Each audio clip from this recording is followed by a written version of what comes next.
Hello everyone, welcome to English classes by Anita. Students, today I am going to explain lesson number 1, The Crow and the Jug from class 1, New Oxford Modern English. Students, I will read this lesson line wise and explain in Hindi. So be with me and get ready for understanding. Students, The Crow and the Jug यानी कि कौवा और जग घड़ा, आपने कहानी सुनी होगी।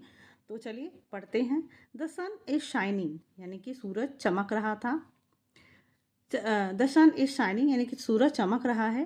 Crow is sitting in her nest और जो कौवा है वो अपने घोंसले में बैठा है। There are eggs in the nest, they are blue और नेस्ट में कुछ एग्स रखे हुए हैं, अंडे हैं जो कि नीले कलर के हैं। क्रो इज हॉट, क्रो को बहुत गर्मी लग रही थी, गर्म था क्योंकि सन था, बहुत गर्मी का मौसम था। तो क्रो इज़ हॉट, क्रो जो कौवा था वो बहुत उसको गर्मी लग रही थी। शी इज़ थर्स्टी, वो प्यासा भी था। शी वॉन्ट्स वाटर और उसे पानी भी चाहिए था, उसे पानी पीने के लिए चाहिए था। Crow flies up into the sky, कौवा जो है वो आसमान में उड़ता है। Crow is looking down, she sees a pond, crow is looking down, जो कौवा है वो नीचे देख रहा है। शी सी अ पॉन्ड और उसको एक पॉन्ड यानी कि तालाब जैसा कुछ दिखाई देता है। It is a small pond, ये बहुत छोटा सा पॉन्ड था, छोटा सा तालाब था।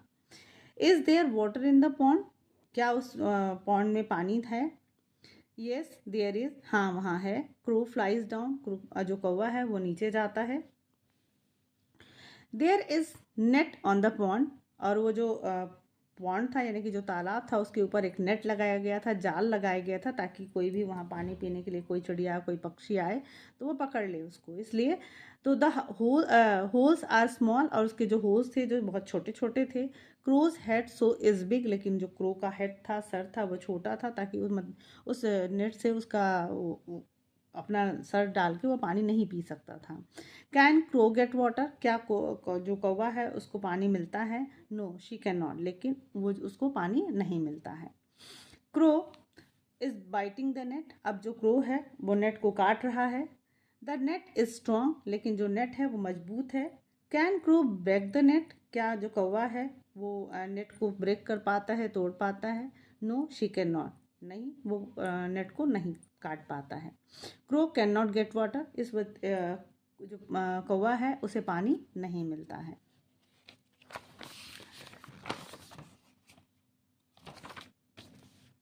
Crow sees a tree, crow जो है वो एक पेड़ देखता है। There is a jug under the tree, there is a jug, वहाँ पर एक पेड़ के नीचे एक जग है। Crow is looking in the jug, कौवा जग में देख रहा है। There is water in the jug, अब वहाँ पे उस जग में थोड़ा पानी था। Can crow reach the water, क्या जो कौवा है उस पानी तक पहुँच पाया? नो शी कैन नॉट, नहीं वो नहीं पहुँच पाया। Crow is thinking she needs a water, कौवा सोच रहा है उसे पानी की आवश्यकता है।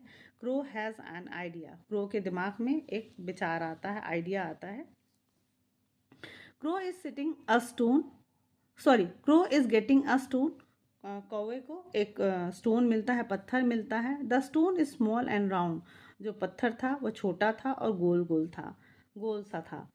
Crow is putting the stone into the jug, अब जो कौवा है उस पत्थर को जग में डाल रहा है। She drops more stones into the jug, और वो बहुत सारा, शी मतलब वो शी क्रो है, तो वो जो कौवा है वो बहुत सारे स्टोन्स जग में डालता है। द स्टोन्स गो इन, और जो पत्थर है वो अंदर चला गया। द वाटर गोज अप, यानी कि जब स्टोन वो डालता है कौवा तो जो स्टोन है आप देख सकते हो पिक्चर में, ये स्टोन जग के नीचे चला जाता है और जो पानी है धीरे धीरे ऊपर आ जाता है। द वाटर गोज अप यानी कि पानी ऊपर आ गया। Crows put lots of stones into the jug, और जो कौवा है उसने बहुत स्टोन्स यानी कि बहुत सारे पत्थर जग में डाले। 1 2 3 4 5 6 7 8 9 10, मतलब एक एक करके वो बहुत सारे पत्थर उसने जग में डाले। Can crow reach the water, क्या जो कौवा है पानी तक पहुंचा? यस शी कैन, हाँ वह कर सका, मतलब वह पहुंच सका। Crow is drinking the water, कौवा जो है वो पानी पी रहा है। क्लेवर क्रो, चालाक कौवा, क्योंकि उसने बहुत सारा अपना दिमाग लगाया, क्योंकि जो उसने जग देखा था उसमें पानी बहुत थोड़ा सा था और उसे पानी की आवश्यकता थी। तो उसने क्या किया, उसे कुछ स्टोन्स दिखाई दिए और उसने एक एक करके 1 2 3 4 करके एक एक स्टोन्स उसने जग में डाले, और जैसे जैसे स्टोन नीचे गया पानी उस धीरे धीरे ऊपर आ गया, और जो कौवा था उसने अपनी प्यास बुझाई पानी पीकर। इसलिए ये जो कौवा था बहुत ही चालाक था। Crow flies to her nest, और जो कौवा है अपने नेस्ट की तरफ फिर से उड़कर चला जाता है। Look the eggs are cracking, अब यहाँ पे जो एग आप देख सकते हो नेस्ट में, ये क्रैकिंग यानी कि टूट रहे हैं। Now the nest is full, अब टूट रहे हैं तो क्या हो रहा है, उसमें से जो एग है उसमें से जो क्रो के जो यंग वन हैं वो यानी कि जो क्रो के बच्चे हैं वो बाहर आ रहे हैं। Now the nest is full, और अब ये जो नेस्ट है यानी कि जो घोंसला है अब कौवों के बच्चों से भर गया है। तो स्टूडेंट्स आपको ये जो कौवा, और आपने देखा था ना कौवा प्यासा है, आपने बहुत LKG UKG में स्टोरी भी सुनी होगी थर्स्टी क्रो, तो ये थर्स्टी क्रो की कहानी थी। तो आई होप आपको ये लेसन अच्छे से समझ में आया होगा। And if you like the explanation do share with your friend, and very thank you for watching.